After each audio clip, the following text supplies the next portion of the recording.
Do y'all feel safe at all times? At any place, at any time? I would imagine not. I mean, why? Because of the endless possibilities that can cause you harm, from a mere accident to a man losing his mind and decides to pull out a weapon he has no business having and taking the blame out on you. Why should you suffer?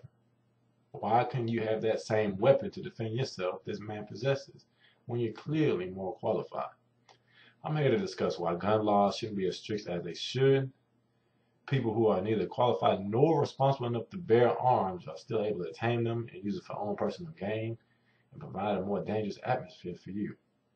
I'll demonstrate why gun laws should be less strict, how the pros outweigh the cons of having easier access to weapons such as guns and rifles, and the negative effects strict gun laws have had on us world today and in the past. My first position on my first argument is how strict gun laws are in clear violation of the Second Amendment right, which states that the right of the people to keep and bear arms should not be infringed.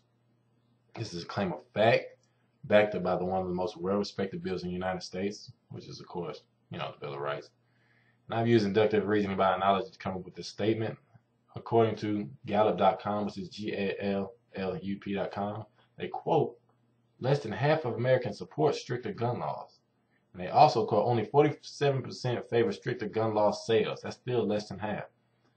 And they also state that a near record high says the U.S. should not ban handgun possession. A near record high. This is a claim of fact and is on more than one credible site. Now, credibility between these two statements is established between two credible sources, which is the Bill of Rights Institute.org, and the other one is the one I just stated, is Gallup.com. My second position is that stricter gun laws won't prevent criminals from obtaining guns. In a study taken by Reason.com, they quote, 63% of Americans believe that stricter gun laws won't prevent criminals from getting guns, and even 7 out of 10 Republicans are echoing the same belief. While Democrats are more divided 50-50 on the issue, the fact still remains that stricter gun laws won't make the majority of people feel safer.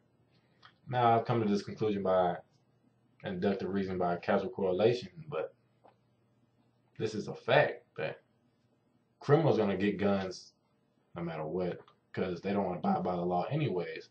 So them having guns by themselves will make the place or our atmosphere even more dangerous. The violence also will not decrease with stricter gun laws. According to Mike.com, that's MIC.com, that guns that have been banned has only been 2% of the weapons used in homicides within the past 5 years.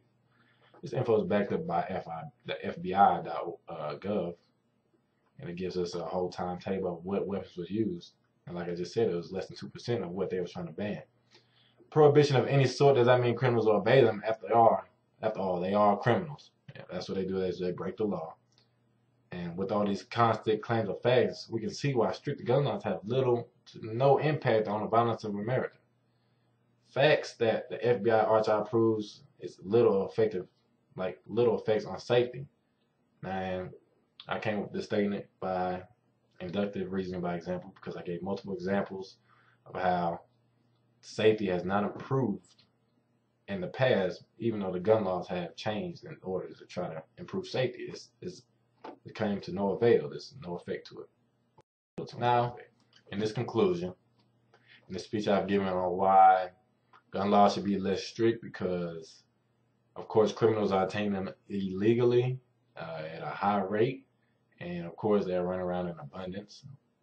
That Americans, responsible and qualified Americans, should have to go through a less vigorous process just to attain some type of safety or protection from the unlimited possibilities of harm out there in the world. Now, clearly, the pros have outweighed the cons, and it only would make sense to give the American people the freedom to choose of which weapon they would carry. Now, there's one thing that's hard to remember, and this is a fact, that guns don't kill people. People kill people.